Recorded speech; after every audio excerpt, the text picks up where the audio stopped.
All right.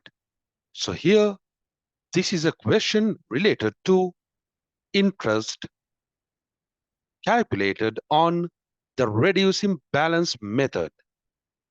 So what's the first thing you got to do?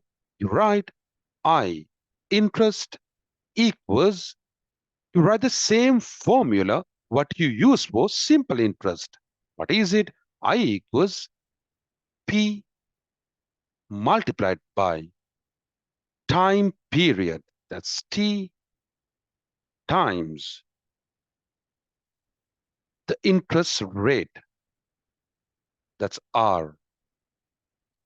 All right. So I equals, now remember, if it's a simple interest question, what would you write for P, the principal? The entire loan amount obtained by the person. But since we are doing a reducing balance method calculation, what do you write for P? Not the entire loan amount, but rather what you write is the amount, the loan amount, or the part of the principal this customer has to pay to the bank in one installment. So how do you calculate it? What's the total loan amount? That's 120,000. So that's 120,000. That's the entire thing.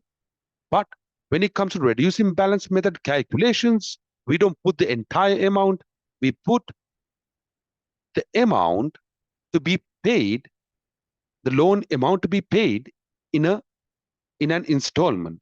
So 120,000 divided by, now in how many installments is this person going to settle the loan? It has been told 12 equal monthly installments. So you divide 120,000 by 12. So then what do you get? You get rupees 10,000.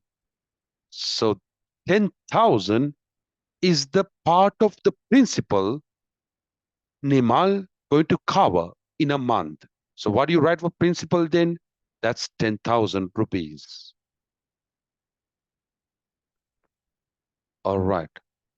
Times. Now comes T. Now, when it comes to simple interest questions, what would you write for T? You would write the number of months. But when it comes to reducing balance method calculations, you don't put the number of months, rather you put a special unit. What's the special unit you use? That's called number of month units. What do you use? You use something called month units. So how do you calculate the month units? Let's do the calculation up here.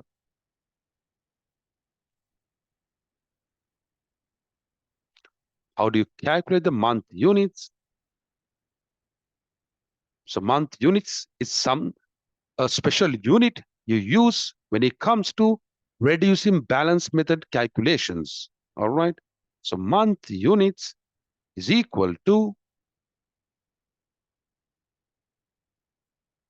n times n plus 1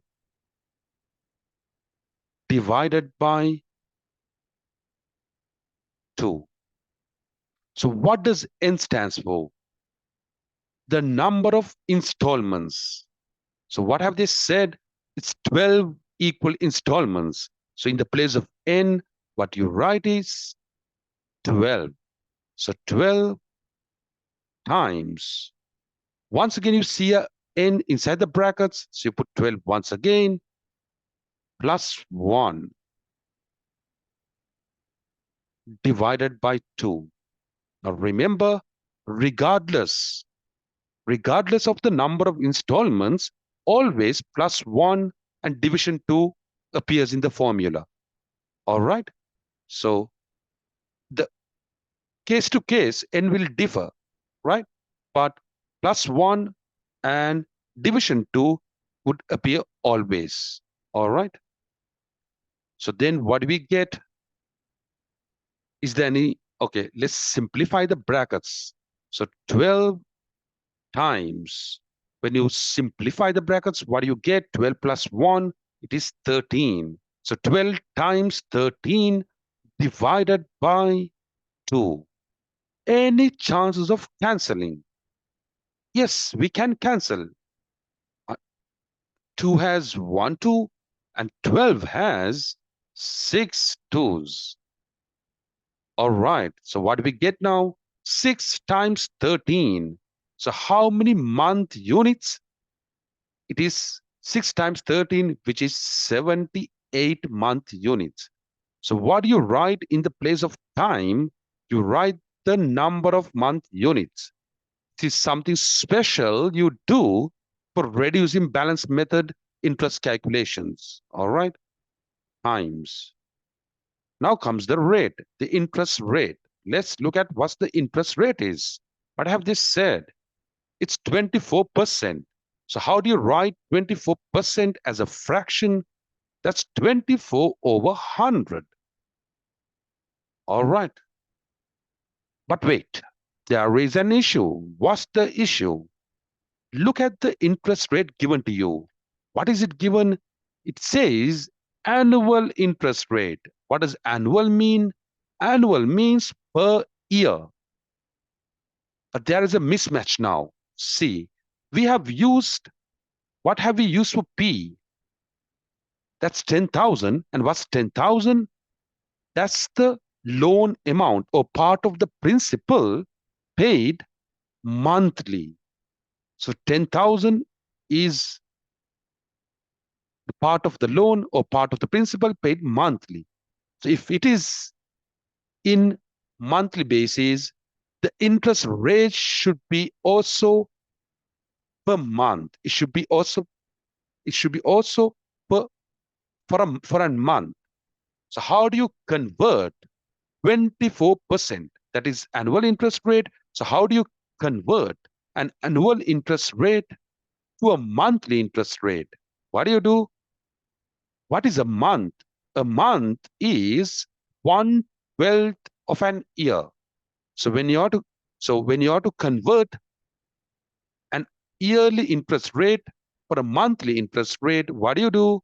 You multiply the interest rate, the annual interest rate, by 1 over 12, because a month is 1/12 of an year.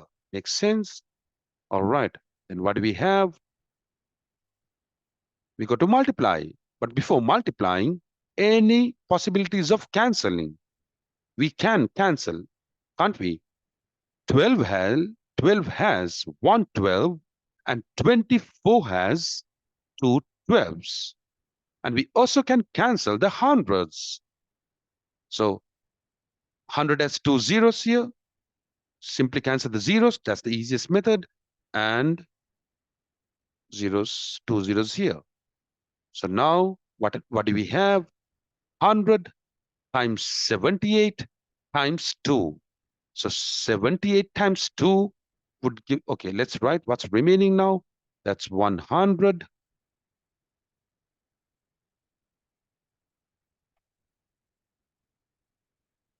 100 times 78 times the black 2 there.